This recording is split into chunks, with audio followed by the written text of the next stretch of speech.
would you look at that? We finally got some snow, so that means it's time to get back to work on the Safari. Here she is, all covered in snow. Might be a little bit frozen on there, actually. Oh, that's a big ice chunk right there. So what we have here is a 1985 Skidoo Safari 377 with only, you see that? 131 kilometers on it. Yeah, she's only got 131 kilometers on it. And pop this up. We rebuilt the motor on her. So this thing is fresh. So we just rebuilt the motor on this thing not too long ago, made a video on rebuilding the motor, but now we're having problems where anything below like 30-40 kilometers an hour, when you are full throttle, it kind of just feels like you're taking off in second gear, but once you hit like 30-40, the thing just takes off like a rocket. So we're feeling that maybe the clutch is the issue, and the clutch is engaging too early at too low of an RPM, so maybe the spring is worn out, broken or something. The other problem, I guess, could be maybe the belt is too long. It's a brand new belt. I also didn't clean the carb. I'm not sure if that would be an issue either. But yeah, anything below 30, you try to just pin it right to the bar. It doesn't go any faster if you just hold it at quarter or full throttle. But as soon as you get up to like 30 or 40 and the thing just takes off, like it just feels like it's just doing a burnout almost. The other thing is maybe the track is a little bit loose. It could be a little bit loose, but I'm not sure if that would really cause anything. Oh, I left the battery in this thing. Forgot about that. Okay. Well, that being said, everybody, can't even speak. But yeah, we're gonna take a look at this clutch. We're gonna pop the primary clutch back off. I did put anti-seize on everything, so this should pop off relatively easy. First thing we gotta do is take the belt cover off here. I like to put these pins in the box here just so we don't lose them. Or you could just put them back in place. It's up to you. And I'll just pop this cover off. Alright, set this to the side. Alright, next thing you gotta do is take the, it's like a tensioner for the, a tensioner or something for the secondary clutch. There's a pin back here. You just gotta slide this pin out so the rod can come out of the way. Put the pin back. You see this rod comes out right here. I didn't adjust it, so I don't think that's an issue. I took it off about 2 weeks ago because we were trying to diagnose something, but okay. It looks like I gotta get something in there to hold it. If the motor's out and you can get an impact on here, I highly suggest that, but I just hold the, luckily mine has an electric start, so we have a flywheel, so I can just hold the flywheel. But yeah. There we go. You just loosen the bolt and you gotta pull everything off at once. You can't really slide the bolt out. It just hits the body. So you have to... Oh, she's stuck on there now. Great. Clutch should just come out. Come on. Just thread in 2 10mm bolts in here, and then she just popped right off like that. The cover came off, and then this should just, yep, just like that, slide off. Here we go. Just had to do a little bit of finagling, and then our clutch can come off. Okay. See our clutch, it looks pretty good. You know, we cleaned it up already. The spring inside of there, it doesn't look like it's broken. This is a different style clutch than what you'd see on a lot of other snowmobiles. This is what they came with on these sleds from 85. Maybe some of them were a little bit different if someone changed them, not sure, but most of the ones that I've seen look exactly like this. These little weights flop around, and then the spring is inside of there. So we're gonna take this one apart, and then we'll kind of see what we're looking at. Well, here's our clutch.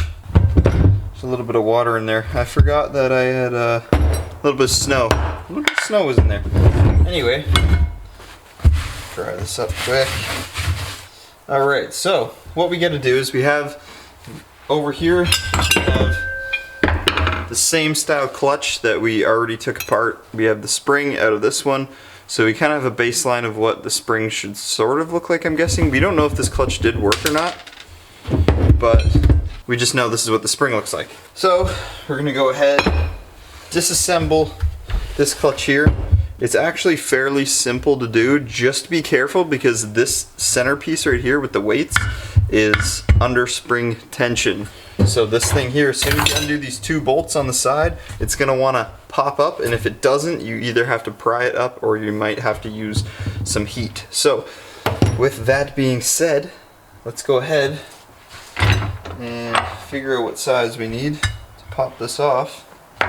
These things aren't usually too tight on here either, so I actually snapped one of the bolts in the other ones because I forgot to put this thing on left. There we go.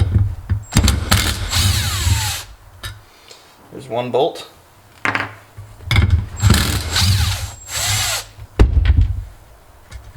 Alright, so you guys can see that this thing does not want to pop out. This is the sketchy part.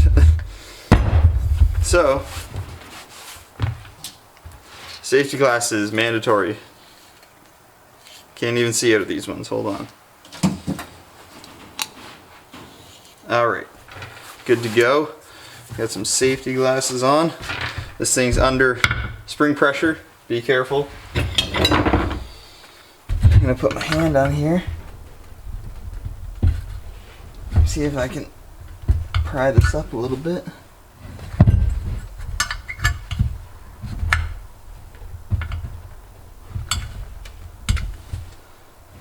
Alright, you can see that this thing's starting to come up right now. And I can feel it, it wants to pop out.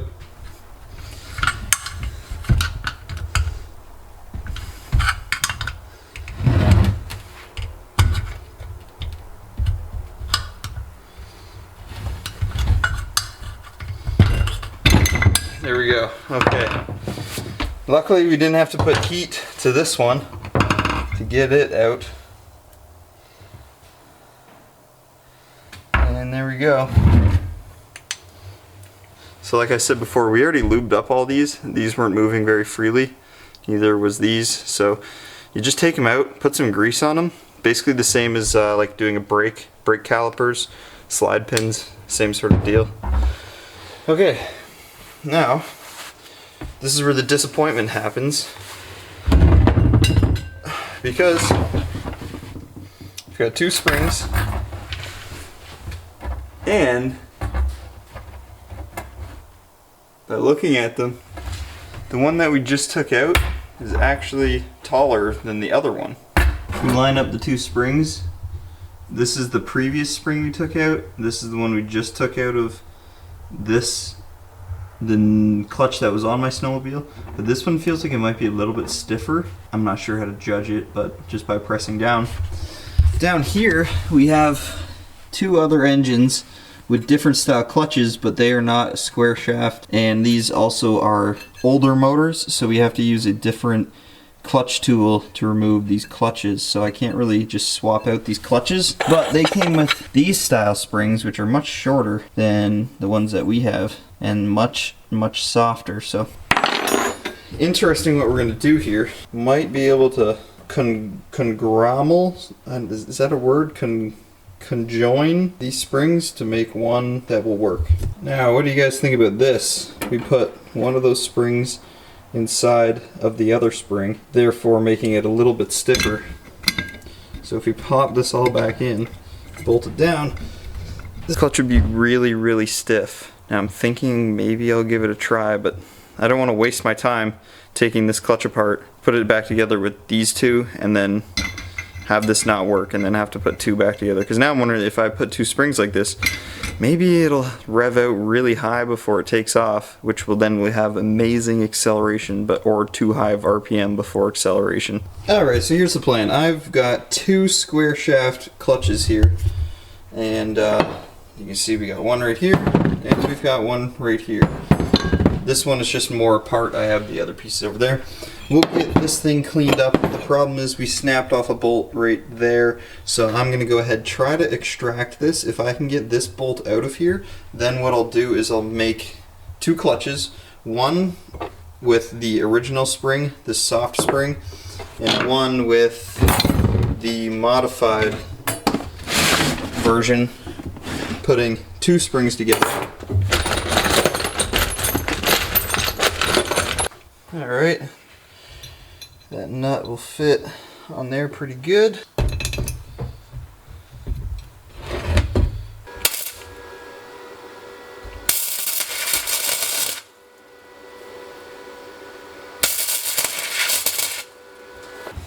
I'll be honest with you, I'm not the best welder, and I don't even know if any of this stuck on there, but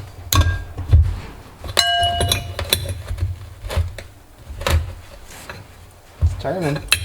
Haha, we got it, look at that.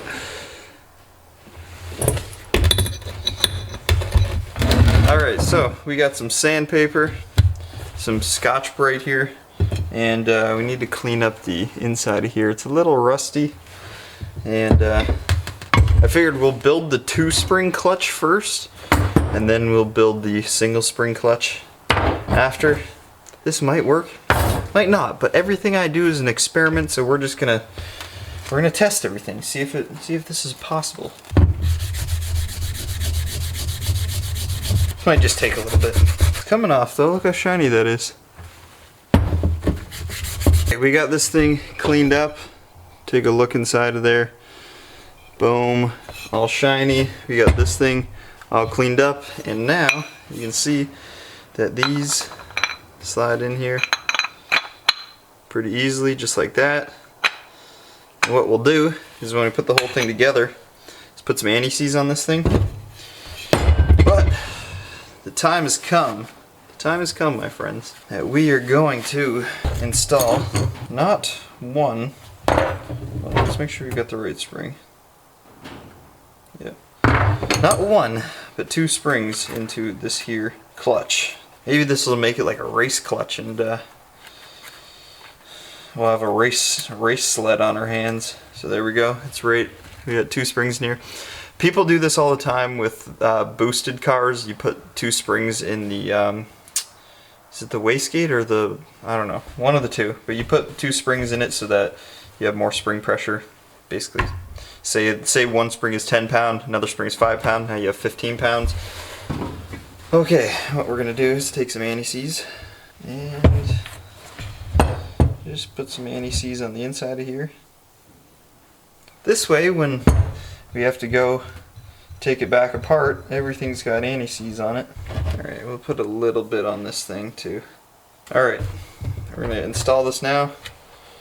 Just put the spring, I'm putting the, see how there's the 2 right there, and then there's a little bit of a, there's not the, so you can see the 2 springs right here, and then not really the 2 springs at the top. So we're going to put this part at the top because this part's going to be compressed first.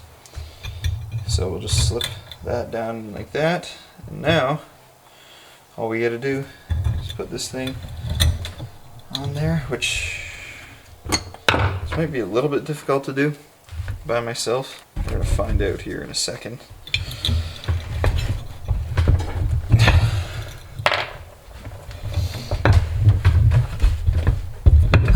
Yeah, this is going to be kind of difficult. I need to like stand on something.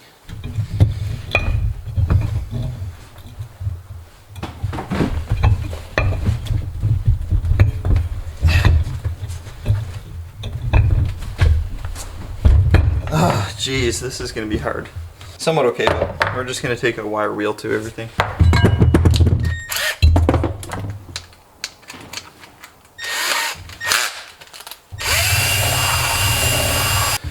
Alright, now that this is all cleaned up, you take anti-seize. You do not need a lot of anti-seize, you do not need a lot of grease, because these have such a tight tolerance that what will happen, these have such a tight tolerance that if you put too much on it, it'll force a lot of it out. So you just want to do like a nice thin coat on there, like that. You see how little is on there? And that will fit through. Then you have to do the bottom one, which is this one. The bottom one you could put a little bit more on, so that way you can see this thing rotates freely on there. So actually for this side, I need this one. Now, we just slide everything together. So I'm just going to use an adjustable and a 1/2 inch.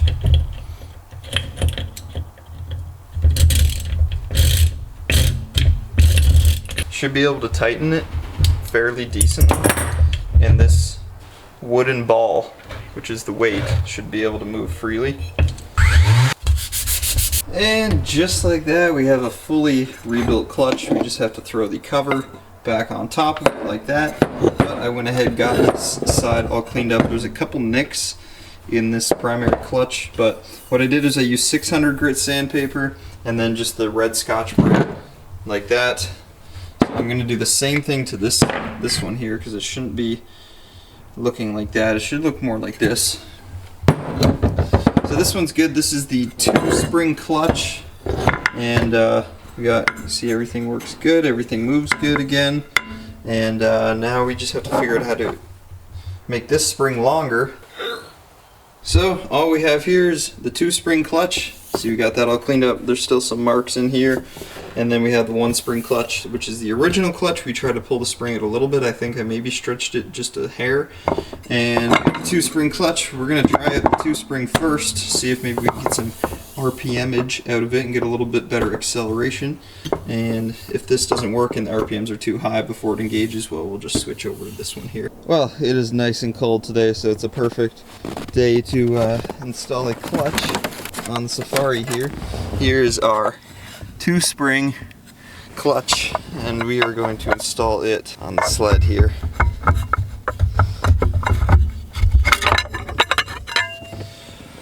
Oh, it's so cold and I don't have any gloves on. Hands are freezing. Alright. This bad unit. We'll see if this one works. Trust me, guys, I've got no idea. Ah, there we go. That's how you do it.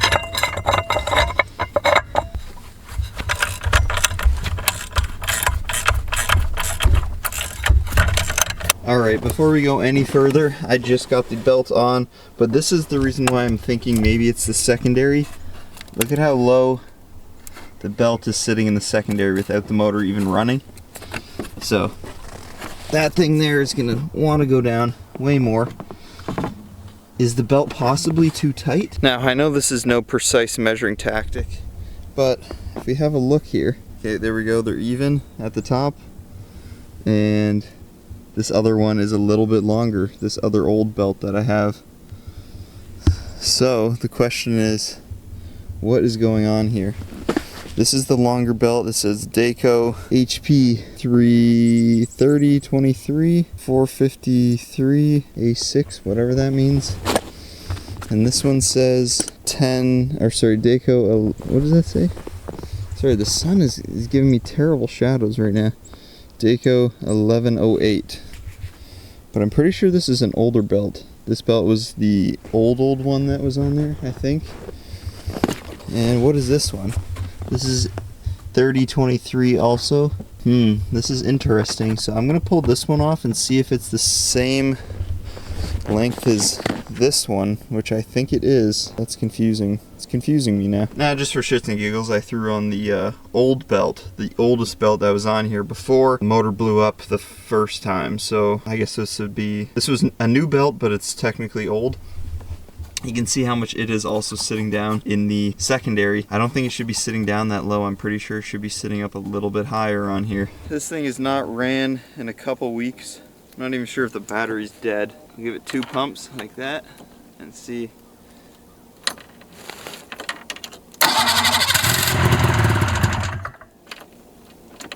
Oh, it started.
Battery died on the camera, so I'm using the iPhone, but the thing won't even get out of its own way now. It just spins the track. Can't even get over the snow or anything, so yeah, I don't know what the hell's going on, man. 2 spring clutches out. You can see just from that, it already put some rubber marking into this clutch. So we're gonna throw the single spring back on. I think this one would work good, but the problem is this thing just has no traction.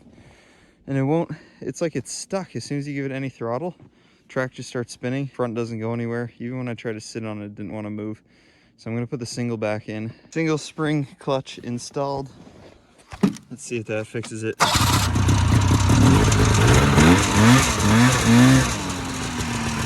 Still no, we're still stuck. All right, we got it back to where we started. I'm not convinced that this clutch is going to be bad. I still want to give this one a shot one day, but I think we have some other issues to take care of because even with the single spring in, it has still not worked very good. Maybe there's some ice under the skis and that's what was kind of causing it to get stuck up in the snow. But honestly, you can see I did 1 loop around like that. That was pinned to the bar and it was not that fast, I can tell you that for sure. I know these sleds aren't fast, but I shouldn't have to pin it to the bar just to do a turn like that. All right, welcome back everybody. We are taking a look at the secondary clutch. I went on the Facebook, asked some people what they think could be the problem. Everyone is telling me the belt is sitting too low in the secondary.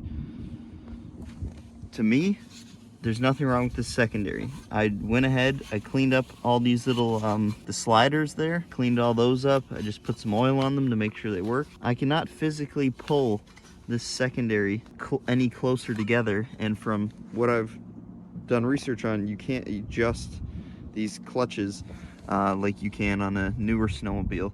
I think the only way you can actually adjust them is by taking the whole thing apart, and there's shims in between there.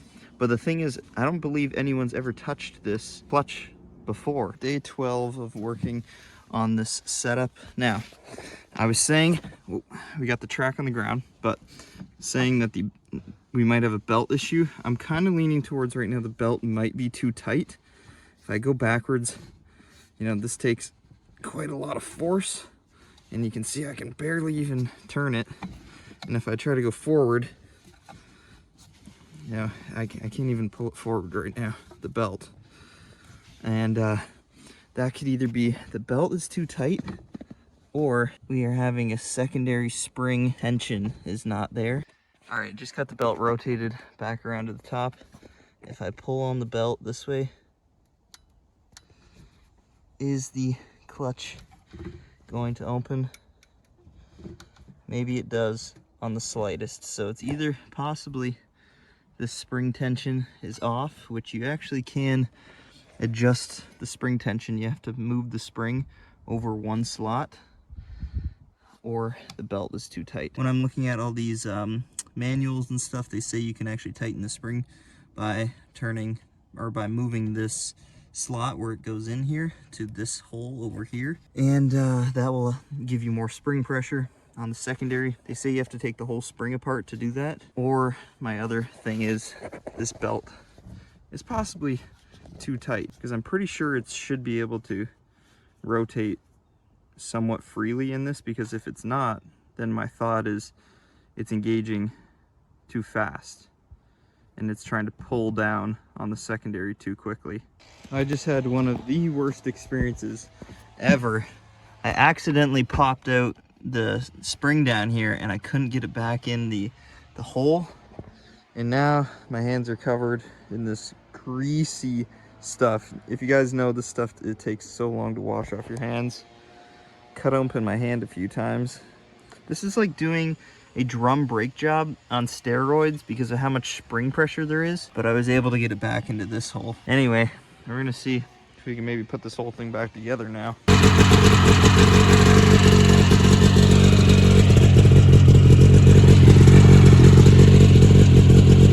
All right, we just brought her down to the river near my house. It's not even frozen. Surprisingly, it's been too warm here. This is all very soft snow. So what we've done here, guys, have we changed anything else on the snowmobile? The answer to that would be no. What we have done is we checked to see if the spring was worn out. We put the 2-spring clutch back in, which has made it a lot faster, not in this snow, as I've noticed right now. Can't tell if the track is spinning or we have a clutch problem. It feels a little funny.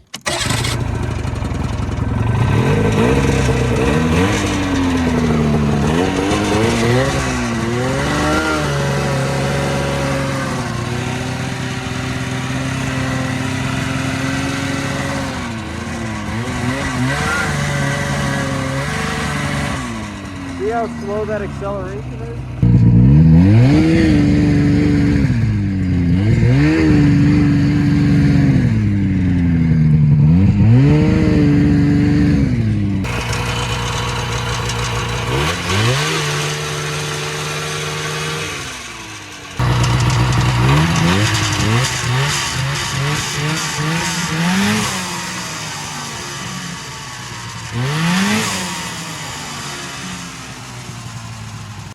See, now that the belt is warm, should I be able to push it in that much? And then also, should I be able to spin it this easily?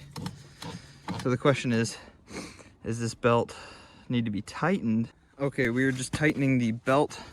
So you loosen up this bolt, there's one right there, and one just behind there. Take this little rod off here, loosen all those up, and you can tighten up the belt. Keep in mind, you have to adjust this rod, so you just loosen up this nut, and then you can screw this thing back in or out, whatever you gotta do. Pretty good, eh?